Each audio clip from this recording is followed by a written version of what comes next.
पिछले भाग में आपने देखा नैना एक इच्छाधारी नागिन है और भानामती को डस के एक गुफा में छोड़ देती है और उसके चंगुल में कुछ बच्चे फंसे हुए हैं। अब देखते हैं आगे।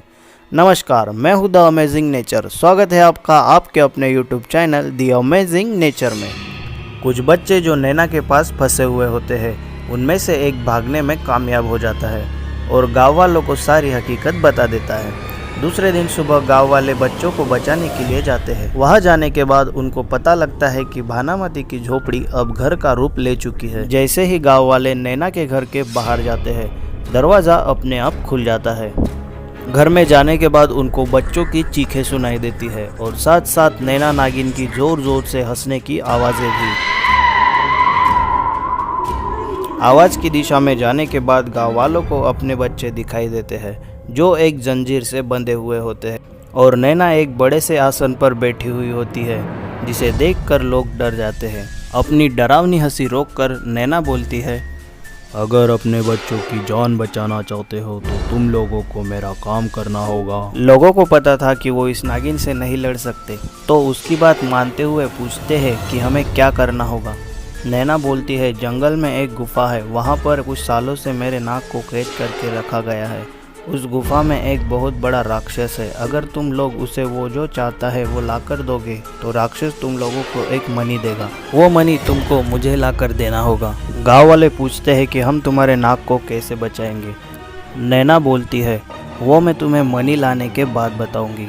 गाँव वाले फिर से पूछने लगते हैं कि वो गुफा हमें कहाँ मिलेगी जहाँ मनी और राक्षस है। नैना उनको बताती है कि जहाँ मैंने भानामती को डस लिया था वही मिलेगी मनी और राक्षस दोनों।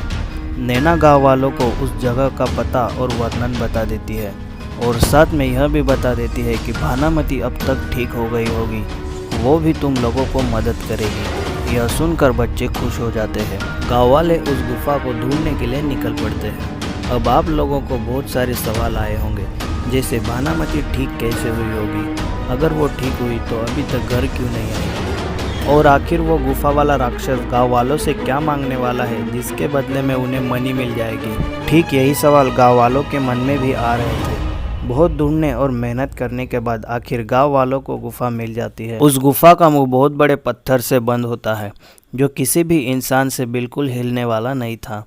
वो लोग हाथी, घोड़े, बैल ऐसे जानवरों का इस्तेमाल करते हैं। 100 घोड़े, 100 हाथी और 100 बैल, इतने जानवरों की ताकत से उस पत्थर को अलग कर दिया जाता है।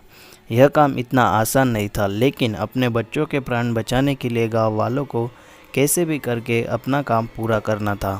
गुफा के अंदर जाने के बाद उन्हें एक अंधेरा रास्ता मिला। वहाँ बहुत सारे चमगादड़ यहाँ वहाँ उड़ने लगे। अंधेरे रास्ते में अचानक मशालें जलने लगी। जलती मशालों का एक रास्ता बन गया। उसी रास्ते को पकड़कर गाँव वाले अंदर जाते गए। बहुत अंदर जाने के बाद मशाल वाला रास्ता उनको राक्षस के पास ले गया। सारे लोग बहुत डर गए क्योंकि राक्षस का आकार बहुत ही बड़ा था, जैसे 100 हाथी एक ही इंसान में समा गए हो, जिसके आगे उसकी दासी चींटी की तरह दिख रही थी।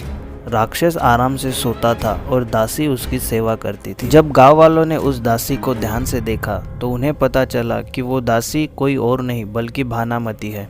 अब गांव वाले खुश हो जाते हैं। वो भानामती को आवाज़ लगाते हैं। भानामती उनके पास आती है और सारी हकीकत बताती है कि वो कैसे जड़ी बूटियाँ ढूंढते ढूंढते इस गुफा में आ गई ताकि नागिन के डसने का प्रभाव नष्ट हो जाए। भानामती को जड़ी बूटियों का बहुत ही सटीक ज्ञान था। अब गाँव वाले भी बाहर हुई सारी हकीकत उसको बता देते हैं। भानामती सबको बताती है कि हाँ, मुझे पता है राक्षस ने नैना के नाक को कहाँ कैद करके रखा है, लेकिन वो बताती है कि राक्षस को उसके बदले में आपको 100 घोड़े, 100 हाथी और 100 बैल देना होगा। अब सबको सारा खेल समझ आ गया। गुफा का पत्थर हटाने के लिए इतने जानवरों की ज़रूरत क्यों पड़ी, ताकि राक्षस को उसकी ज़रूरत की चीज़ें यानी ये सारे जानवर नागमणि के बदले में दिए जा सके। भानामती लोगों से कहती है कि आप सब यही रुको और शांत रहो, मैं इस राक्षस से बात करती हूँ। अगर इसने तुम लोगों को देख लिया तो सबको खा जाएगा।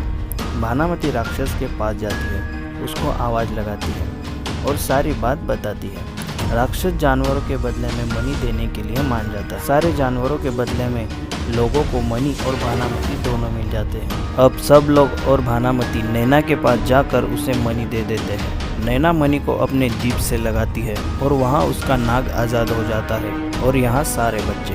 कहानी ख़त्म होती है और हम सब लोग दादी की ओर डरी हुई नज़रों से देखने लगते हैं। मिलते हैं अगले वीडियो में, तब तक के लिए अपना और अपने परिवार का ध्यान रखिए। जय हिंद, जय भारत।